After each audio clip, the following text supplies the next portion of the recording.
My name is Marcus Rivera, and I work for a government division you've never heard of. We're called Unit 7, and our job is simple. We hunt things that crawl out of hell. I know how that sounds. Trust me, I had the same reaction when they recruited me 3 years ago. But after what I've seen, after what I've had to do, I can tell you it's all real. Every last bit of it. The entrance to our headquarters looks like any other office building in downtown Portland. Glass doors, marble lobby, bored security guard reading a newspaper. But take the elevator to basement level 3, punch in the right code, and you'll find yourself in a concrete bunker that extends 4 more floors underground. That's where I met Diane Kowalski on my first day. She stood in the briefing room, arms crossed, studying me like I was a lab specimen. Diane had been doing this job for 12 years, longer than anyone else still breathing. "Rivera," she said, not bothering with pleasantries. "Before we go any further, you need to understand the rules. These aren't suggestions. They're not guidelines. Break one, and you die. Break one badly enough, and we all die." She clicked a remote, and 5 simple sentences appeared on the screen behind her. 1. Never touch them with bare skin. 2. Count to 7 between each shot. 3. They cannot cross running water. 4. Burn the remains within 1 hour. 5. Never look at their true form. "That's it?" I asked. 5 rules? That's it. Diane's expression didn't change. Memorize them. Live by them. Because when you're out there, when one of these things is coming at you, these rules are the only thing standing between you and something worse than death. I learned what she meant 2 weeks later. The call came in at 3:47 a.m. A fisherman near Mount Hood had reported something strange to the local police. His exact words were, "A person with no face dragging itself out of Salmon River." The cops thought he was drunk until they found his body. What was left of it anyway. Diane picked me up in a black SUV that smelled like burnt metal and cleaning solution. In the back seat sat 2 metal cases, one containing our weapons, the other holding what she called disposal equipment. "First time out," she said as we drove through empty streets. "You stick close, you follow my lead, and you remember the rules. Questions? Why do we count to 7 between shots? Because if you fire too fast, the bullets pass right through. 7 seconds lets each round. Settle." She glanced at me. "Don't ask me to explain the physics. I don't understand it either. I just know it works." We reached the river as dawn broke. Yellow police tape marked off a section of riverbank, but the officers had cleared out hours ago. Unit 7 had that effect. 1 phone call from our handlers, and local law enforcement suddenly remembered urgent business elsewhere. The fisherman's truck still sat by the water, driver door hanging open. Dark stains covered the gravel near the front tire. Diane handed me a pair of thick leather gloves that reached my elbows. "Rule 1, she said. "These stay on until we're done." We approached the truck slowly. The smell hit me first, like spoiled fruit mixed with hot copper. Inside the cab, blood had pooled on the floor mat. But no body. The thing had taken it somewhere. "There," Diane whispered, pointing to marks in the mud leading away from the river. "It's heading inland." We followed the trail through tall grass and into the tree line. Every few yards we found pieces of the fisherman. A finger here, part of a boot there. The thing was eating as it moved. 20 minutes into the woods, we found it. The creature squatted in a small clearing, hunched over what remained of the fisherman's torso. From behind, it looked almost human. Pale skin, thin limbs, a bald head. Then it turned toward us. Where its face should have been, there was only smooth skin, like someone had stretched flesh over a mannequin head. No eyes, no nose, no mouth. But somehow it was eating. The chest cavity in front of it had been opened up, ribs spread wide, and pieces kept disappearing into that blank face. I raised my rifle, but Diane grabbed my wrist. "Wait," she breathed. "Let it show itself first." The creature tilted its head, that empty face pointing at us. Then the smooth skin began to split. not like a mouth opening, more like fabric tearing. The split ran vertical from forehead to chin, revealing rows of small human teeth. Baby teeth, I realized. Hundreds of them, lined up like corn kernels. "Now," Diane said. I fired. The bullet caught its center mass, and the thing squealed, a sound like air escaping a balloon. Black fluid sprayed from the wound. "Count," Diane ordered, firing her own shot. I counted in my head. 1 Mississippi, 2 Mississippi. At 7, I fired again. This time the creature stumbled backward, those baby teeth chattering. We kept up the pattern. Shot, count to 7, shot. The thing tried to rush us once, but stopped short about 10 feet away, head twisting back and forth like it had hit an invisible wall. "The gloves," Diane explained between shots. "Something about human skin attracts them, but covered up, we might as well be trees." After the 8th round, the creature finally dropped. Black fluid pooled beneath it, eating into the dead leaves like acid. The body itself had already started to deteriorate, skin bubbling and sliding off in sheets. "Get the gas can," Diane ordered. "We've got maybe 40 minutes before it reconstitutes." I ran back to the SUV and grabbed the disposal equipment. By the time I returned, barely 15 minutes later, the creature's body had partially reformed. Fresh skin grew over the bullet wounds. The vertical mouth had sealed shut. We doused it in gasoline, along with what was left of the fisherman. Diane lit the match. "Rule 4, she said as flames consumed both bodies. "Fire is the only thing that keeps them down permanently." The smoke that rose from the burning corpses was thick and yellow. It smelled like sulfur and something else, something sweet and rotten. We stood upwind, watching until nothing remained but ash and blackened earth.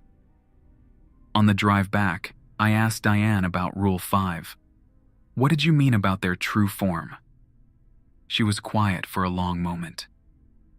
"The shapes we see, the faceless man, the other things, they're just masks. Costumes made of flesh and bone. Sometimes, if you're unlucky, you catch a glimpse of what's underneath." Her knuckles went white on the steering wheel. 3 years ago, I had a partner named Tom Garrett. Good man, careful. But during a hunt in Seattle, the thing we were after shed its skin. Tom saw what was inside for maybe 2 seconds. What happened to him? He gouged out his own eyes with his thumbs. Then he walked into traffic. She glanced at me. The paramedics said he was smiling. That was 3 years ago. Since then, I've killed dozens of these things. I've seen them wear the bodies of children, animals, even insects. I've watched them do things that violate everything I thought I knew about biology and physics. But I've never broken the rules. Not once. Last month, we got a new recruit. Young guy named Bradley Ashford, fresh out of the Marines. Thought he'd seen it all in Afghanistan. During his 3rd hunt, he got cocky, took off his gloves to reload faster. The thing we were hunting, something that looked like an old woman with mouths where her eyes should be, touched his bare wrist for less than a second. Bradley's skin turned black and started spreading up his arm like ink in water. Diane cut the arm off at the shoulder with a machete, but it was too late. The blackness had already reached his chest. He lived for 3 more hours. Screaming. That's why I'm writing this down. Not because I think anyone will believe me. Most people can't handle the truth about what's out there. I'm writing it because someday, maybe soon, my number will come up. These things are getting smarter. They're learning our tactics, testing our rules. Last week, we encountered one that had figured out how to throw objects during the 7-second count. Nearly took Diane's head off with a rock. And yesterday, Command sent down a memo about sightings near major population centers. Chicago, Los Angeles, New York. They're not just escaping anymore. They're planning something. But that's a problem for another day. Right now, I need to prep for tonight's hunt. We got a report from a trailer park outside Beaverton. 3 families missing, Doors torn off hinges, and neighbors complaining about a smell like burnt sugar coming from the woods. Diane thinks it might be a collector, one of the worst ones. They don't just kill, they take people back, keep them alive for days. We found one's nest 2 years ago in an abandoned lumber mill.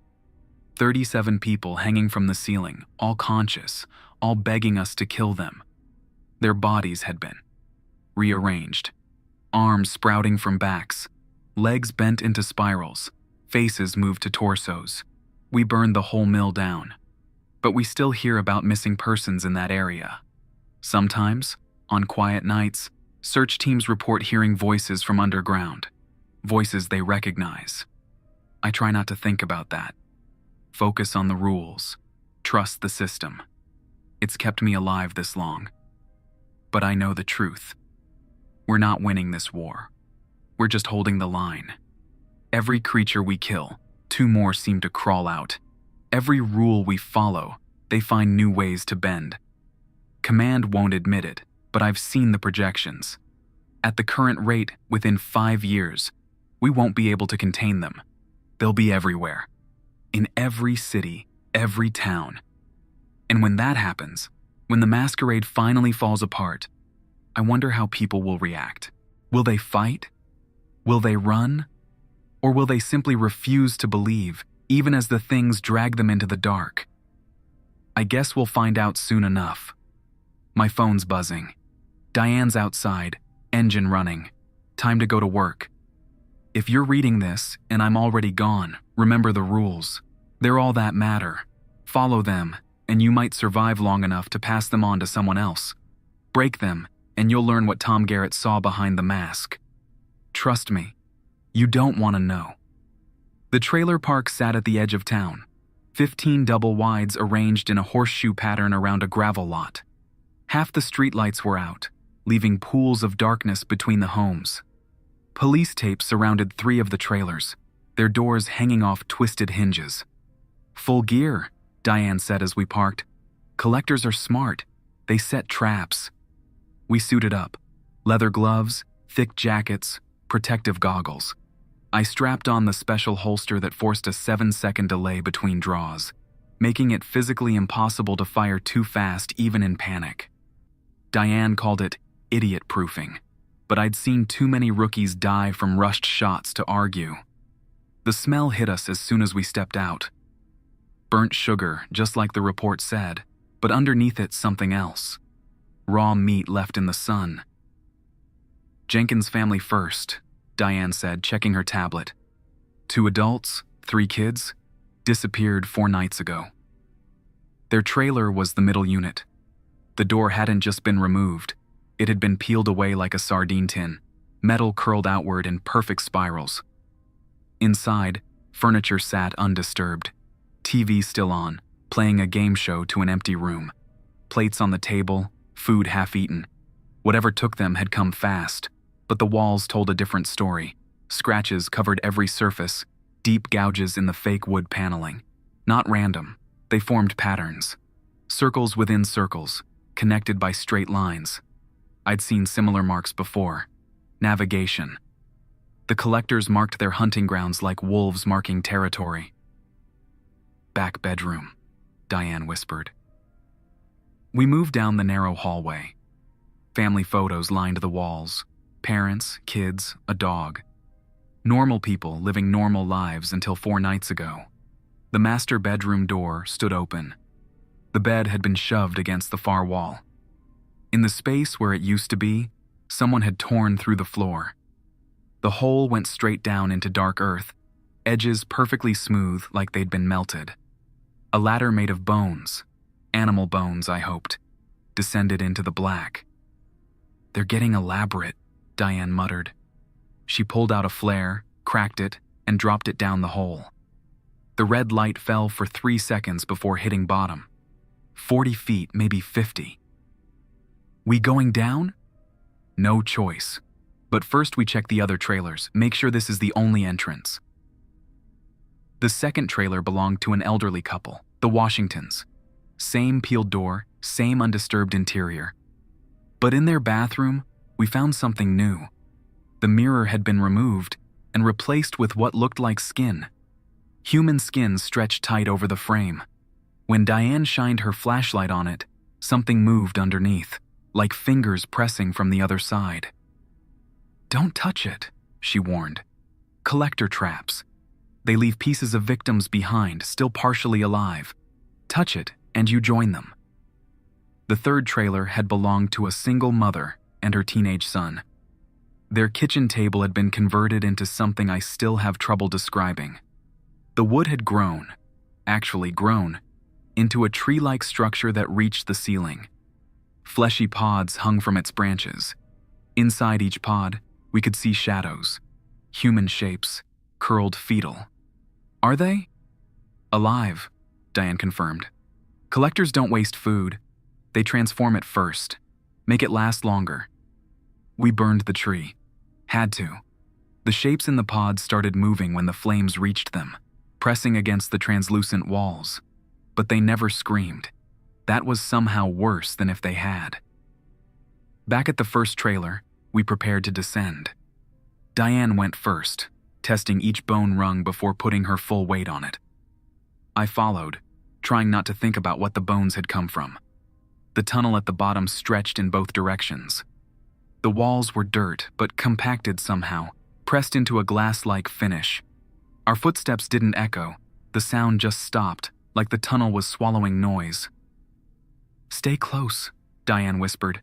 "Collectors build mazes. Get separated down here, you'll never find your way out." We picked the left passage. The burnt sugar smell grew stronger as we walked, mixed now with something chemical, like formaldehyde. The tunnel began to branch, smaller passages leading off into darkness. We ignored them, following the main path. Then we heard it. Singing. A child's voice, high and clear, coming from somewhere ahead. "Ring around the rosy," echoed through the tunnels. "Rings around the bodies, pockets full of flies, ashes, ashes, will never die." Diane held up a fist. "Stop. Listen." The singing continued, getting closer. Then another voice joined it, another child, then another. Soon a whole chorus of young voices filled the tunnel, all singing those twisted words. "Back!" Diane hissed. "Now!" We turned, but the tunnel behind us had changed. Where there had been one passage, now 3 identical openings faced us. While we'd been walking, the collector had been rearranging its maze. The singing grew louder. At the edge of our flashlight beams, small figures appeared. They looked like children, at first. Right height, right proportions. But as they stepped into the light, I saw the truth. They were children. The missing kids from the trailers. But they'd been altered. Their arms hung too low, fingers brushing the ground. Their faces were perfect, untouched, still innocent. But from the neck down, their bodies had been stretched like taffy. Their clothes hung in tatters on frames that were no longer quite human. "Diane," I breathed, "I see them. Don't look at their faces. That's what it wants." The children stopped singing. They stood in a line across the tunnel, maybe 20 feet away. Then one of them, a little girl who couldn't have been more than 6, smiled. "We've been waiting for you," she said in a voice like breaking glass. "The keeper wants to add you to the collection. You'll like it here. Everyone's together forever." "Count to 7, Diane said quietly. "No matter what happens, count to 7. The children rushed us. My unit hunts creatures that escape from hell. There are strange rules to follow. Part 2. I fired. The bullet caught the first child, the little girl who had spoken, in the chest. She stumbled but didn't fall. Black fluid leaked from the wound, but she kept coming, still smiling that horrible smile. 1 Mississippi. 2 Mississippi. The other children spread out, moving along the walls like spiders. Their stretched arms gave them reach, fingers scraping against the compacted dirt. 3 Mississippi. 4 Mississippi. "The faces!" Diane shouted, firing her own shot. "Don't let them touch your face." 5 Mississippi. 6 Mississippi. I understood why when one of the children, a boy who might have been 8, got close enough to swipe at me. His fingers had mouths on the tips. Tiny, perfect mouths with teeth like broken glass. 7. I fired again. This time the girl went down, her body folding in ways that bones shouldn't allow. But 2 more had already taken her place. We fell into the rhythm. Fire, count, fire. The tunnel filled with the sound of gunshots and that black fluid splashing against walls. The children didn't scream when hit. They giggled. After 12 shots, only 3 remained standing. They hung back, just outside our effective range, heads tilted like curious dogs. "Why did you hurt us?" one asked, a boy with red hair and freckles. "We just wanted to play." "That's not them talking," Diane said, voice steady. "It's the collector, using their voices like a puppet show." The 3 children looked at each other. Then, in perfect unison, they spoke.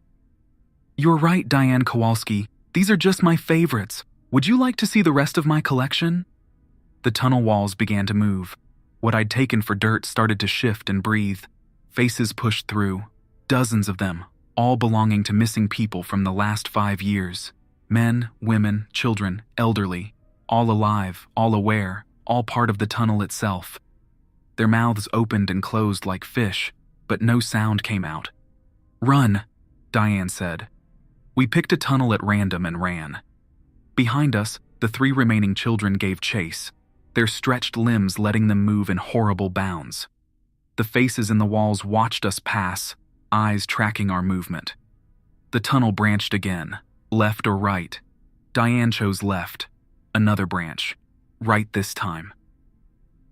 We were lost, completely lost, in a maze made of living flesh and compressed earth. Then I heard water. "This way!" I shouted, following the sound. The burnt sugar smell faded, replaced by dampness and mineral tang. The tunnel began to slope upward. We burst out onto an underground riverbank. A stream ran through a natural cave, maybe 4 feet wide but moving fast. On the other side, another tunnel entrance beckoned. "Rule 3, Diane panted. "They can't cross running water." The children burst from the tunnel behind us. They skidded to a stop at the water's edge, those finger mouths hissing in frustration. "You can't leave," the red-haired boy said. "No one leaves the collection." We waded in. The water was ice cold, soaking through our boots immediately. Halfway across, I looked back. The children were changing. Their stretched bodies began to inflate like balloons. Skin tore away in sheets, revealing something underneath. Not blood or muscle. Something that moved like liquid metal, reshaping itself. "Don't look," Diane commanded. "Rule 5, don't look." But I couldn't help myself. For just a second, I saw what was under the mask, what the collector really was. I can't describe it. Not because I don't remember. I remember every detail. I just don't have words for what I saw. Language wasn't built for it. The closest I can come is to say it was like looking at a hole in the shape of a living thing. A wound in reality that had learned to think. Pain exploded through my skull. Blood ran from my nose, my ears. I would have stood there until my brain liquefied if Diane hadn't grabbed me, dragged me the rest of the way across. "Close your eyes," she ordered. "Count to 30. Let your mind reset." I did as told, kneeling on the opposite bank while my head felt like it was splitting apart. When I finally opened my eyes, the pain had faded to a dull throb. Across the water, the children were gone. Only empty skin suits remained, deflated and abandoned on the riverbank. "You saw it," Diane said. It wasn't a question. "Just for a second. That's more than most people survive. You're lucky." She helped me to my feet. "Can you walk?" I nodded, though the world tilted dangerously. We followed the new tunnel, which thankfully led upward. 20 minutes of climbing brought us to a metal grate. Diane pushed it open, and we emerged into the trailer park's septic field, 100 yards from where we'd started. Dawn was breaking. We'd been underground for 6 hours. The families, I started to say. Gone, Diane cut me off. Once a collector takes them underground, integrates them into its network, there's no bringing them back. We burn the entrances, salt the earth, and hope it moves on. We did exactly that. Poured gasoline down the bone ladder, along with 3 bags of rock salt. The fire burned strange colors, purple, green, a blue so bright it hurt to look at. Screams echoed from below, but I couldn't tell if they were human or something else. By full daylight, Unit 7's cleanup crew had arrived. They'd handle the cover story, gas leak explosion, families evacuated, investigation ongoing. The survivors in the other trailers would be relocated, memories fuzzy from the gas exposure. Diane drove me home. My head still pounded, and every time I closed my eyes, I saw that thing, that absence pretending to be alive. "The first look is free," Diane said as she pulled up to my apartment. "Your brain will heal, build defenses, but if you see one's true form again, for longer." She shrugged. "Well, you know what happened to Tom." I did. And for the next week, I seriously considered quitting. The nightmares were bad enough, dreams where I was back in those tunnels, but this time I was part of the walls, conscious but unable to scream. But worse were the waking moments when I'd catch something in my peripheral vision. A shadow that wasn't quite right. A person whose face seemed to slip for just a moment. Dr. Henrietta Voss, Unit 7 psychiatrist, told me it was normal. "First exposure to a true form always leaves marks," she said during our mandatory session. "Your brain is trying to process something it wasn't designed to understand. Give it time." How long? Different for everyone. Diane took 3 months before she could sleep without medication. Another agent, Carl Brennan, never fully recovered. He functions, but he sees the world differently now. Says everything looks like it's wearing a costume. I thought about that a lot over the following weeks. How many people walking around had caught glimpses of what lurked beneath? How many dismissed it as hallucination, mental breakdown, trick of the light? Maybe that was for the best. The general public couldn't handle the truth. Hell, I could barely handle it, and I'd been trained for this. A month after the collector incident, I was back on duty.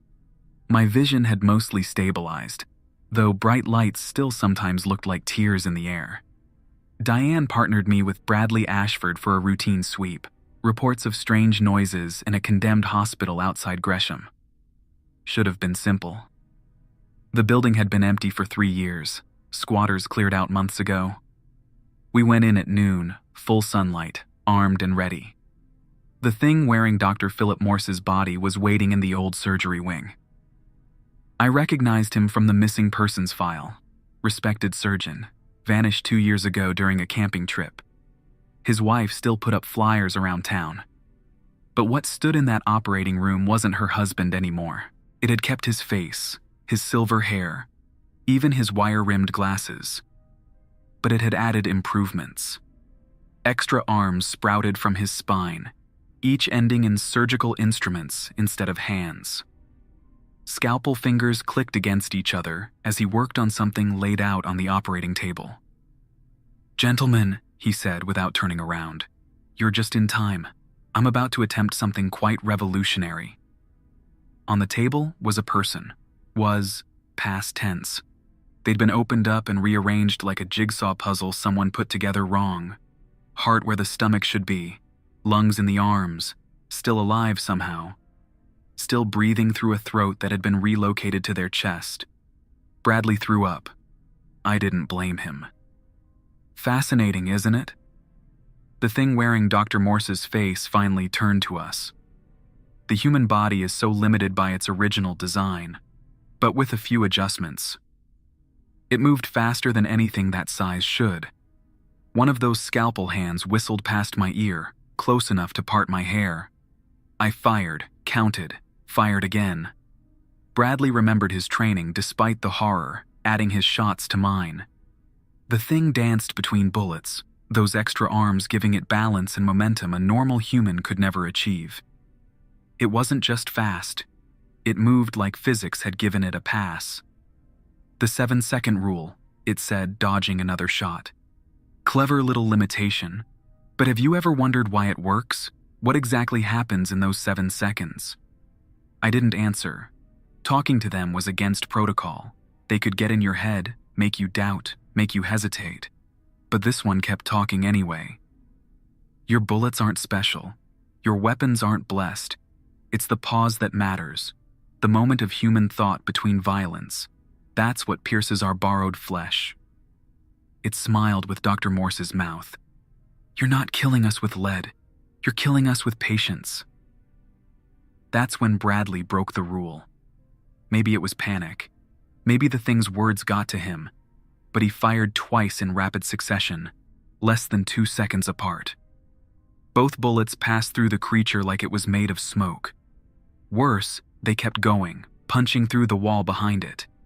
And in those holes, I glimpsed something moving. More of them. Dozens more. Waiting in the walls like termites. Oops, the doctor thing said. The walls exploded inward. They came in every shape, every size. Men, women, children, animals. All wrong. All twisted into new configurations. A woman with her torso split open like a flower, revealing rows of eyes instead of organs. A dog that walked on human hands. A child whose skin had been turned inside out. Wet muscle glistening in the fluorescent lights. Bradley screamed, started firing wildly. No count, no rhythm. Useless.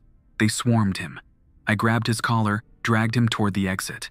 Had to leave him twice to maintain the 7 count, firing at anything that got too close. By the time we reached the hallway, Bradley's left arm was gone. Not cut off, absorbed. Pulled into one of those things like dough into a mixer. We made it to the stairwell. I kicked the door shut, jammed a fire axe through the handles. It wouldn't hold long, but maybe long enough. The roof, I gasped. Emergency extraction point. Bradley was in shock, staring at where his arm used to be. The wound didn't bleed. The edges had been sealed, cauterized by whatever process had taken the limb. I had to half carry him up 4 flights of stairs. Behind us, the axe handle snapped. I didn't look back, just kept climbing. Bradley's remaining arm over my shoulders, my rifle bouncing against my back. 4th floor, 5th, 6th. The door to the roof was chained shut. Stand back, I told Bradley, then emptied my clip into the chain. No 7 count needed for padlocks. We burst onto the roof. Portland spread out below us, normal people living normal lives. No idea what writhed in the building beneath their feet. I fired the signal flare and prayed Unit 7's helicopter was close. They came up through the roof access door like a geyser of flesh. All those stolen bodies, all those wrong angles and redistributed parts, flowing together into something that hurt to perceive. Jump, Bradley said. What? He looked at me with clear eyes. The shock had passed, replaced by terrible understanding. Where my arm was, I can feel them, all of them. They're in me now, growing. He smiled sadly. Thanks for trying, Marcus. He ran at the massive creatures and threw himself off the roof, taking a dozen of them with him. 6 stories straight down onto concrete. The rest hesitated, confused by the loss of part of their mass. It gave me the seconds I needed. The helicopter appeared over the horizon, Unit 7's cleanup crew already prepping the white phosphorus bombs. I made it to the extraction rope just as the creatures reorganized, clipped in, and gave the signal. The helicopter lifted me off the roof as the first bombs fell. White phosphorus burns at 5,000 degrees Fahrenheit. Hot enough to turn sand to glass, steel to vapor. The hospital and everything in it was reduced to slag in minutes. The official story blamed a chemical fire. Old medical waste improperly stored. Bradley got a hero's funeral. Closed casket, of course. His family was told he died in Afghanistan, delayed notification due to classified operations. They gave his widow a flag and a medal and a lie she could live with. I took a month off after that. Sat in my apartment, drank too much, tried to make sense of what the doctor thing had said. Were we really killing them with patience? With the space between thoughts? Diane finally dragged me back. "You can't think too hard about the why," she said. "That way lies madness. Focus on the what works, what keeps you alive." She was right, of course, but I couldn't stop wondering. Now it's been 6 months since the hospital. I'm back on regular rotation, training new recruits, pretending the rules make sense. We've had 14 more incidents, each worse than the last. The creatures are learning, evolving, adapting to our tactics. Last week, one figured out how to stretch the 7 seconds, slowed down time around itself somehow, turned our advantage into a liability. We lost 2 agents before Diane thought to speed up her count. 5 seconds worked, but only barely. Command is worried. The rules are starting to bend. And 3 days ago, I found something that made my blood turn to ice water in my veins. I was filing paperwork from a routine hunt when I noticed a pattern in the incident reports. Little things. A creature in Phoenix that used the same bone ladder design as our collector. One in Miami that arranged bodies in surgical patterns like the doctor thing. Techniques spreading between creatures that had never met. They're communicating, sharing information, learning from each other. I brought it to Diane. She went pale, then made a call to command. 2 hours later, we were in a conference room with people I'd never seen before. Men and women with hard eyes and harder questions. "How long?" one of them asked. 6 months, maybe 8, Diane answered. "Could be longer. We only started noticing because Agent Rivera connected the patterns." They talked for hours. Contingency plans, evacuation protocols. Words like acceptable losses and containment failure. By the end, I understood the truth. We're losing. The rules that kept us alive, that held them back, they're not laws of nature. They're more like agreements, contracts written in reality's fine print. And the creatures have found loopholes. Yesterday, a new memo came down from command. Effective immediately, all Unit 7 personnel are authorized to carry white phosphorus grenades. Last resort only. Self-contained terminal solution was the exact phrase. They want us to burn ourselves rather than let the creatures take us. Rather than risk them learning more from our captured minds. I keep 1 grenade on my belt now. Its weight is a constant reminder of how bad things have gotten. But I'm not ready to use it. Not yet. Because this morning, something else happened. Something that might change everything. I was reviewing old footage from the hospital incident when I noticed something in Bradley's final moments. Just before he jumped, just as those things were pulling his arm into their mass, he smiled. Not the sad smile I remembered. Something else. Like he'd figured something out. I enhanced the footage, slowed it down frame by frame. And there, in the reflection of his eyes, I saw something. Words, somehow written in the air itself. The rules work both ways. I don't know what it means. Not yet. But I'm going to find out. Because if Bradley was right, if there's something we've missed about how the rules function, then maybe we're not losing after all. Maybe we just haven't learned how to properly fight back. Diane thinks I'm chasing ghosts. Command thinks I'm showing signs of exposure psychosis. But I know what I saw. Tomorrow I'm going back to where it all started. The spot by Salmon River where we killed that first faceless thing. Something tells me there are answers there. Pieces we missed. I'll follow the rules. Count to 7. Wear my gloves. Keep the grenade close.